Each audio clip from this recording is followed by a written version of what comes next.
आपने doctor APJ Abdul Kalam की story तो सुनी होगी।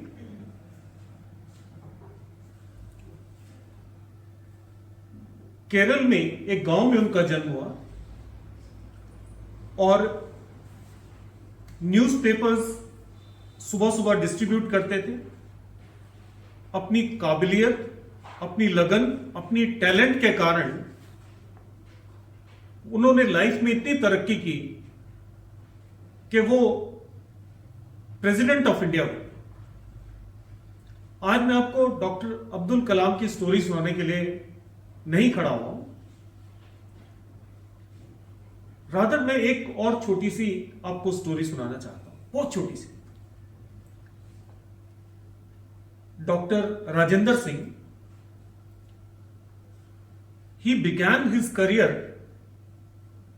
as a class 4 in government of India और उसके बाद में उन्होंने एलडीसी का टेस्ट पास किया। He was appointed as LDC. वहां पर किसी ने उनको कहा कि आप शॉर्ट हैंड सीख लो, इससे आपको बहुत फायदा होगा, आप बहुत जल्दी तरक्की कर पाओगे। उन्होंने शॉर्ट हैंड और टाइपिंग स्टार्ट कर दिया। फर्स्ट अटेम्प्ट में उन्होंने ग्रेड डी का, पहले उस समय जूनियर स्टेनोग्राफर और सीनियर स्केल स्टेनोग्राफर बोलते थे, ये बात 1950s की मैं बता रहा हूं। सीनियर स्केल स्टेनोग्राफर का उन्होंने टेस्ट पास किया। He was appointed as grade C stenographer, जिसको आज हम बोलते हैं। और उसके बाद में यूपीएससी ने एक पेपर स्टार्ट किया, सेक्शन ऑफिसर प्राइवेट सेक्रेटरी का, जिसके लिए एलिजिबिलिटी थी 5 साल की सर्विस। 5 साल की सर्विस के बाद में उन्होंने पेपर दिया। फर्स्ट अटेम्प्ट में उन्होंने वो पेपर क्लियर कर लिया और he became a gazetted officer. एक पर्सन जिसने as a class 4 government of India को ज्वाइन किया, he became a gazetted officer और बाद में अर्बन डेवलपमेंट मिनिस्ट्री में वो अंडर सेक्रेटरी बने। गवर्नमेंट ऑफ इंडिया का एक ट्रेनिंग कोर्स था जो ऑस्ट्रेलिया में था, उसके लिए सारी गवर्नमेंट ऑफ इंडिया से नॉमिनेशंस मांगे गए। He was selected for that training course. सिर्फ 3 लोग गवर्नमेंट ऑफ इंडिया में सेलेक्ट हुए थे और ऑस्ट्रेलिया में जाके मैनेजमेंट का वो ट्रेनिंग भी लेके आए। जो गवर्नमेंट ऑफ इंडिया की प्रेस है, इसके इंचार्ज भी वो रहे। किस तरह से स्टेनोग्राफी ने उनका जो करियर है उसमें इतना बड़ा बदलाव किया कि एक class 4 person became class 1 officer, under secretary के स्केल में आ गए। ये सारी की सारी सक्सेस अचानक नहीं मिलती है। मैंने उस दिन भी बताया था आपको, लास्ट क्लास में भी हम डिस्कस कर रहे थे, हार्ड वर्क, हार्ड वर्क और हार्ड वर्क। अब ये हार्ड वर्क क्या है? हार्ड वर्क का मतलब क्या है? सबके पास 24 घंटे हैं दिन में, सब लोग उतनी टाइम में ही पढ़ाई करेंगे, बट कोई सीरियसली पढ़ाई कर रहा है और कोई पढ़ाई करते करते उसको बहुत सारी डिस्ट्रैक्शंस हैं। आजकल बहुत सारी है ना, व्हाट्सएप, उसका मैसेज आ गया, लगता है ओए मेरे फ्रेंड ने क्या कहा, फटाफट मैसेज देखने लग जाते हैं। इंस्टा, कुछ मैसेज और किसी ने कोई रील डाला होगा, देखते हो वो क्या कर रहा है। बहुत सारी डिस्ट्रैक्शंस हैं। जब आप स्टूडेंट करियर में हो, जब आप एज ए स्टूडेंट हो, मैं बहुत बार आपको क्लास में ही बताता हूं, 2 तरीके हो सकते हैं। या तो ये 4 से 5, 6 महीने, 8 महीने, जितना भी टाइम है, जिसका टेस्ट जब भी पास हो, पंजाबी में कहावत है गोडे रगड़ना। गोडे रगड़ना, खूब मेहनत करना। या तो इसमें गोडे रगड़ लो, पूरी लाइफ ऐश करोगे।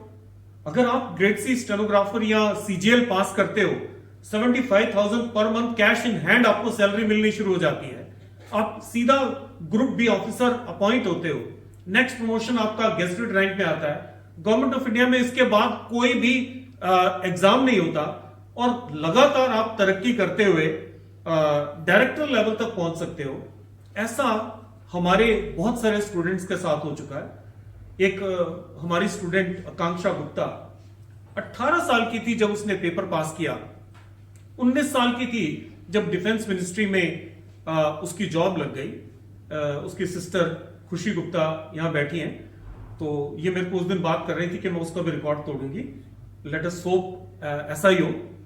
तो ये जो स्टूडेंट्स की सक्सेस है और जो स्टूडेंट्स में टैलेंट है, हैप्पी इंस्टीट्यूट हमेशा से उसको सेलिब्रेट करता है, उसको जज्बे को सलाम करता है।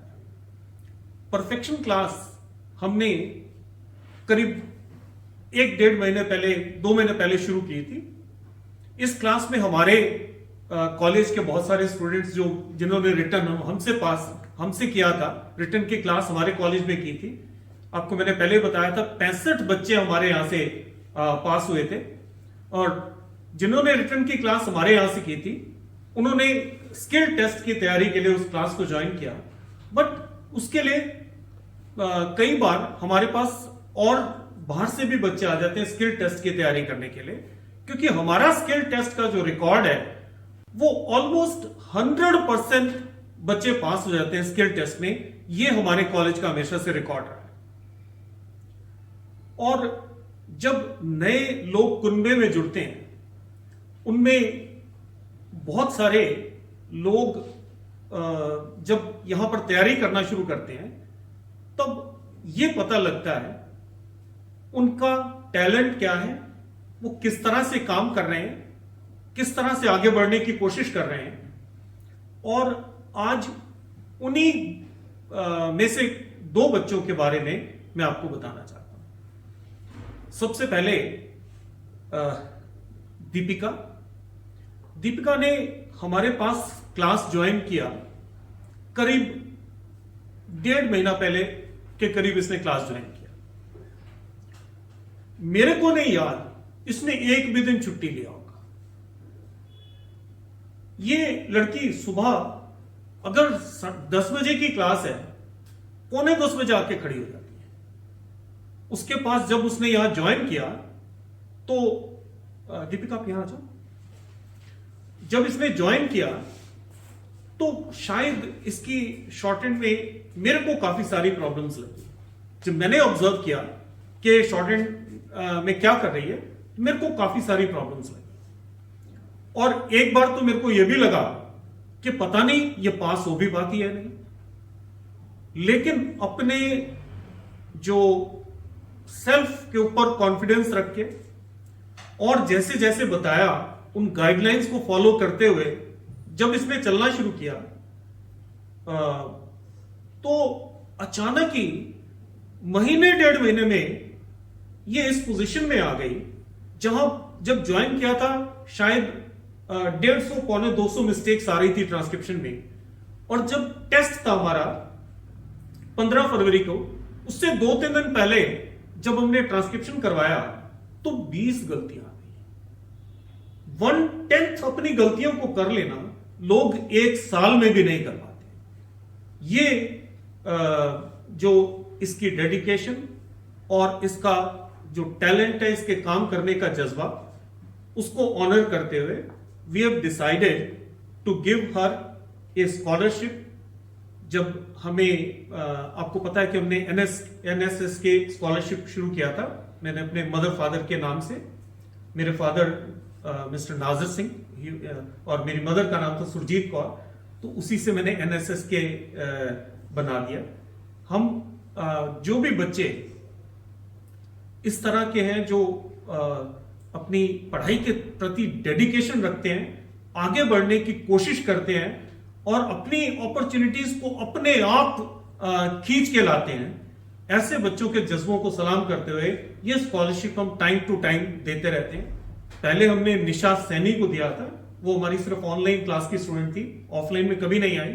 लेकिन वो लड़की भी बिल्कुल ऐसे ही, उसने भी कभी कोई छुट्टी नहीं की और जितने भी रिटर्न एग्जाम उसने उसके बाद दिए, हमारी क्लास ज्वाइन करने के बाद ने सारे टेस्ट पास किए हैं। अभी स्किल टेस्ट उसने भी दिया है, तिलक नगर में रहती है वो, यहां कभी आई नहीं क्लास करने के लिए, एक दो बार सिर्फ आई, सिर्फ ऑनलाइन क्लासेस उसने की और वो पास हो गई। तो उसी तरह का जज्बा इसके पास है।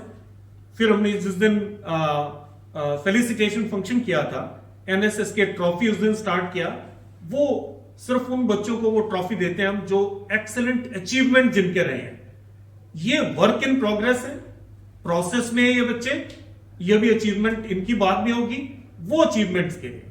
तो आज ये दीपिका को हम एक स्कॉलरशिप दे रहे हैं। सो दीपिका का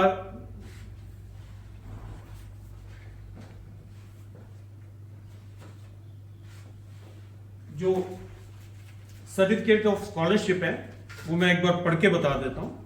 this certificate grants miss Deepika NSSK scholarship with an amount of rupees 3100 for sincerity, dedication and desire to learn stenography. This scholarship is awarded on 24th February 2023. So,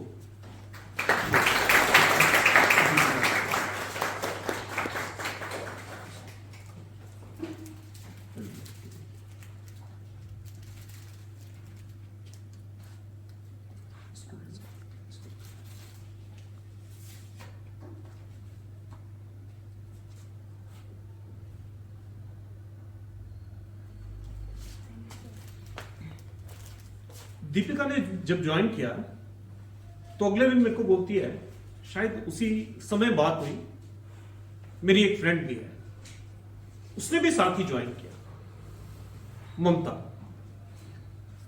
और दोनों का एक ही जगह से शायद स्टेनोग्राफी सीखी होगी, एक ही जैसी मेहनत की हुई, दोनों एक जैसी फ्रेंड्स हैं, शायद दोनों फ्रेंड्स भी हैं। तो उसने भी जब आके यहां ट्रांसक्रिप्शन किया तो काफी गलतियां थी, बट उसमें एक दिन ट्रांसक्रिप्शन जब मैंने कहा करने के लिए, तो हमारे पास टर्न वाइज ट्रांसक्रिप्शन करते हैं, उसका नंबर नहीं आया ट्रांसक्रिप्शन करने का। उसके चेहरे पर मैंने देखा थोड़ा सा रोष कह लीजिए, क्या मेरे को चांस नहीं मिल रहा ट्रांसक्रिप्शन करने का। ऑर्डिनरीली इस बात को हम अलग तरीके से ले सकते हैं, क्या सबको टर्न आएगा तभी तो नंबर मिलेगा, इसमें ऐसा क्या हो गया, एक ट्रांसक्रिप्शन नहीं करने का मौका मिला। बट मेरे दिमाग में दूसरी चीज आई कि यार एक एक ट्रांसक्रिप्शन के कारण ये बच्चा कितना चाहता है पढ़ाई करना कि मेरे को ट्रांसक्रिप्शन का चांस मिले, मेरे को आगे बढ़ने का चांस मिले, मेरे को काम करने का चांस मिले। सो ममता इधर आ जाओ। सो जो इसका पढ़ाई करने का जो एक जज्बा है, उसको सलाम करते हुए, उसको ऑनर करते हुए हैप्पी इंस्टीट्यूट ममता को भी आज स्कॉलरशिप दे रहा है। तो इसका स्कॉलरशिप का भी सर्टिफिकेट मैं पढ़ देता हूं। This certificate grants Miss Mamata NSSK scholarship with an amount of rupees 3100 for sincerity, dedication and desire to learn stenography, awarded on 24th February 2020.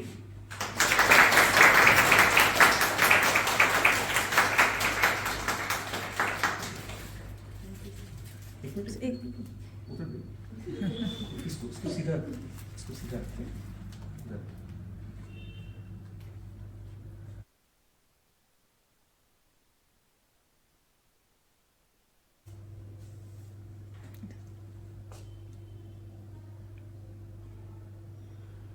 Congratulations to both of you, और खूब सारी मेहनत करनी है इससे बाद, और कहीं अचीवमेंट कुछ लेके, आउटस्टैंडिंग अचीवमेंट, उसके बाद NSS के ट्रॉफी भी हासिल करने की कोशिश करेंगे।